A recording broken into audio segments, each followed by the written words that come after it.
মার্কেটে চলে এসেছে ওপ্পো A5 Pro 5G।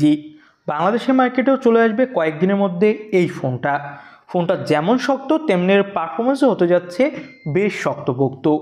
বাংলাদেশের মার্কেটে ফোনটা কবে কি আসবে, আসলে এর দাম কত হবে এবং ওভারঅল সব কিছু জানাচ্ছি আজকের মূল ভিডিওতে। সো আপনাকে বলবো ভিডিওটা আমাদের সাথে শেষ পর্যন্ত দেখার জন্য। চলুন আর দেরি না করে ভিডিও শুরু করব লুক এবং ডিজাইন দিয়ে। ফোনটার ব্যাক প্যানেল দেখতে বেশ সুন্দর এবং ফোনটাতে দেওয়া হয়েছে মিডল সার্কেল ক্যামেরা বাম্প।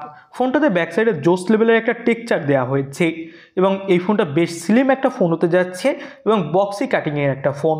তিনটা আলাদা আলাদা কালার ভেরিয়েন্টে ফোনটা মার্কেটে অ্যাভেলেবেল পাওয়া যাবে এবং এই ফোনটা IP69 সাপোর্টেড হওয়ার ফলে এই ফোনটাতে পানিতে ভেজালে অথবা গরম পানিতে দিয়ে ফোটালেও কোনো ধরনের সমস্যা হবে না। সব মিলিয়ে ফোনটা দেখতে আমার কাছে জোস লেগেছে এবং ফোনটার ব্যাক সাইডে ব্ল্যাক ফাইবার গ্লাসের প্রোটেকশন থাকছে। ডিসপ্লেতে দেওয়া হয়েছে কর্নিং গরিলা গ্লাস ভিক্টাস 2 এর প্রোটেকশন।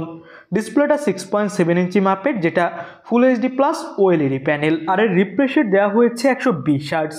তো ডিসপ্লে নিয়ে কোনো ধরনের কমপ্লেন করার জায়গা নেই, তবে আমার কাছে মনে হয়েছে ডিসপ্লের ব্রাইটনেসটা একটু বাড়ানো উচিত ছিল, কারণ ফোনটার পিক ব্রাইটনেস দেওয়া হয়েছে মাত্র 1200 নিটস। এই সময় 1200 নিটসের ডিসপ্লে ব্রাইটনেস তেমন কোথাও একটা দেখা যায় না কোনো ফোনে।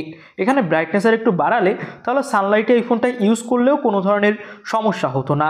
তবে এই ফোনটার অন্য সব দিকে আমার কাছে ডিসপ্লের ভালোই লেগেছে। ডিসপ্লের চিন বেজেলসও বাজেট অনুযায়ী বেশ কম। তো ওভারঅল যদি বলি তাহলে ফোনটাতে আপনি জোস লেভেলের একটা স্মুথ পারফরমেন্স পেতে যাচ্ছেন। এবার আমরা কথা বলবো পারফরমেন্স সেক্টর নিয়ে। মিডিয়াটেকের ডায়মেনসিটি 7300 চিপসেট ইউজ করা হয়েছে ফোনটাতে, যার অ্যান্টিটু স্কোর 7,21,000।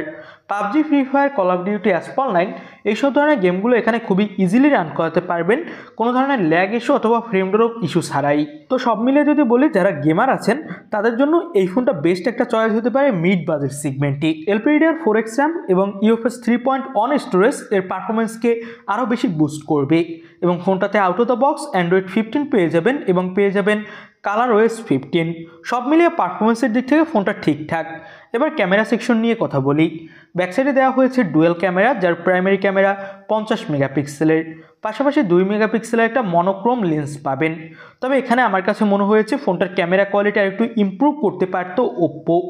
এখানে যদি একটা আলট্রা ওয়াইড ক্যামেরা দিত তাহলে ক্যামেরা কোয়ালিটি আরও বেশি জোস হতো। 16 মেগাপিক্সেলের সেলফি ক্যামেরা থাকছে। ব্যাকসাইডের ক্যামেরা দিয়ে 4K-তে এবং সামনের ক্যামেরা দিয়ে ফুল এইচডিতে ভিডিও রেকর্ড করতে পারবেন এই ফোনটাতে। 6000 mAh এর ব্যাটারির সাথে পেয়ে যাবেন 80 ওয়াটের একটা ফাস্ট চার্জার। এবার দামটা নিয়ে কথা বলি। ফোনটার 8256GB 1999 ইউয়ানে লঞ্চ করা হয়েছে চাইনিজ মার্কেটে, যা বাংলাদেশি টাকায় কনভার্ট করলে হয় 32,700 টাকা। তবে বাংলাদেশের মার্কেটে ফোনটার দাম যখন আসবে আরও বাড়বে। এর দাম হতে পারে 37 থেকে 38,000 টাকা অথবা সর্বোচ্চ 40,000 টাকা আনঅফিসিয়ালভাবে। অফিসিয়ালভাবে দেশের মার্কেটে ফোনটা না আসারই সম্ভাবনা বেশি। আনঅফিসিয়ালভাবে আগামী 1 মাসের মধ্যেই ফোনটা চলে আসবে। আপনাদের কাছে এই ফোনটা কেমন কি লাগলো কমেন্ট বক্সে জানাবেন। নতুন কোনো ভিডিওতে কথা হবে। আল্লাহ হাফেজ।